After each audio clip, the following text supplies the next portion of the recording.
ಪ್ರಧಾನಿ ಮೋದಿ ಅವರ ವಿಕಸಿತ ಭಾರತ ಸಾಕಾರಗೊಳಿಸಲು ಈ ಬಜೆಟ್ ಭದ್ರ ತಳಹದಿಯಾಗಿದೆ ಎಂದು ಮಾಜಿ ಸಂಸದ ನಳಿನ್ ಕುಮಾರ್ ಕಟೀಲ್ ಅಭಿಪ್ರಾಯಪಟ್ಟಿದ್ದಾರೆ.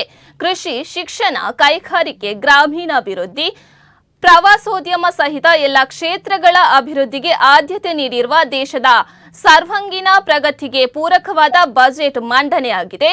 ನಮ್ಮ ರಾಜ್ಯಕ್ಕೆ ಕೇಂದ್ರ ಬಜೆಟ್ನ ಏನೂ ಸಿಗಲಿಲ್ಲ ಎನ್ನುವ ಮುಖ್ಯಮಂತ್ರಿಯವರು ಬಜೆಟ್ ಅನ್ನು ಸರಿಯಾಗಿ ನೋಡಲಿ ಎಂದರು.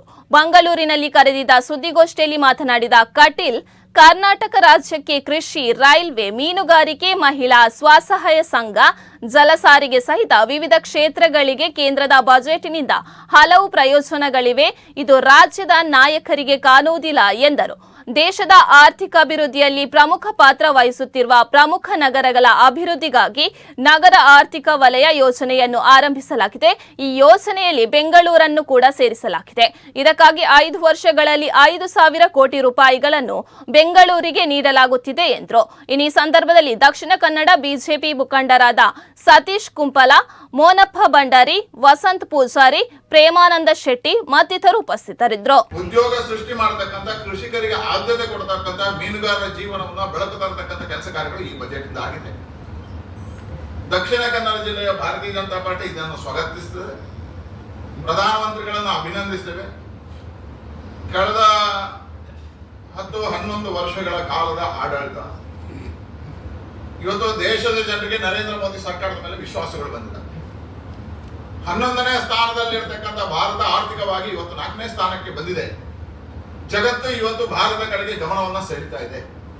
ಎಲ್ಲ ರಂಗದಲ್ಲಿ ಭಾರತ ಪ್ರಥಮ ಸ್ಥಾನಕ್ಕೆ ಹೋಗ್ತದೆ. ವಿದೇಶಾಂಗ ನೀತಿಯಲ್ಲಂತೂ ಜಗತ್ತು ಭಾರತ ಕಡೆಗೆ ನೋಡತಕ್ಕಂಥ, ಭಾರತ ಸಂಪರ್ಕವನ್ನು ಮಾಡತಕ್ಕಂಥ ಕೆಲಸ ಕಾರ್ಯಗಳು ನಡೀತಾ ಇದೆ. ಇವತ್ತು ಅಮೆರಿಕ ಹೆದರಿಸುವಂತ ಸಾಧ್ಯತೆಗಳು ಬಂದಾಗಲೂ ಸಮೇತ ಭಾರತ ಗಟ್ಟಿಯಾಗಿರ್ತಕ್ಕಂಥ ತೀರ್ಮಾನ ತಗೊಳ್ತಕ್ಕಂಥ ಸಾಧ್ಯತೆಗೆ ಹೋಗಿದೆ. ಹೇಳಿದ್ರೆ ಇವತ್ತು ಭಾರತ ಜಗತ್ತಿನಲ್ಲಿ ಗುರುತಿಸುವ ಸ್ಥಾನಕ್ಕೆ ಹೋಗಿದೆ. ಇದು ನರೇಂದ್ರ ಮೋದಿ ಅವರ ಆಡಳಿತ. ಕಳೆದ 2014ರಿಂದ ಪ್ರಾರಂಭ ಆಗಿರ್ತಕ್ಕಂಥ ಅಭಿವೃದ್ಧಿಯ ವೇಗ ಇವತ್ತು ಈ ಬಜೆಟ್ನಿಂದ ಇನ್ನಷ್ಟು ಹೆಚ್ಚಾಗಿದೆ. ಆದರೆ ಈ ಬಾರಿ ಕರ್ನಾಟಕ ರಾಜ್ಯಕ್ಕೂ ಹೆಚ್ಚು ವಿಶೇಷವಾಗಿರ್ತಕ್ಕಂಥದ್ದನ್ನ ಕೃಷಿ, ರೈಲ್ವೆ, ಮೀನುಗಾರಿಕೆ, ಮಹಿಳಾ ಸ್ವಸಹಾಯ ಸಂಘ, ಕ್ಲೌಡ್ ಸೆಂಟರ್, ಜಲಸಾರಿಗೆ ಹೀಗೆ ವಿಶೇಷವಾಗಿರ್ತಕ್ಕಂಥ ಯೋಜನೆಗಳನ್ನು ಕೊಡಲಾಗಿದೆ. ಅದರಲ್ಲಿ ಬೆಂಗಳೂರಿಗೆ 5,000 ಕೋಟಿ ರೂಪಾಯಿಗಳ ವಿಶೇಷ ಅನುದಾನ ದೇಶದ ಆರ್ಥಿಕ ಅಭಿವೃದ್ಧಿಯಲ್ಲಿ ಪ್ರಮುಖ ಪಾತ್ರ ವಹಿಸುವಂತಹ ನಗರಗಳಲ್ಲಿ ಅದು. ಅದಕ್ಕೋಸ್ಕರ ಅಲ್ಲಿಗೆ 5,000 ಕೋಟಿ ರೂಪಾಯಿಗಳನ್ನು ಕೊಡ್ತಕ್ಕಂಥ ಕೆಲಸ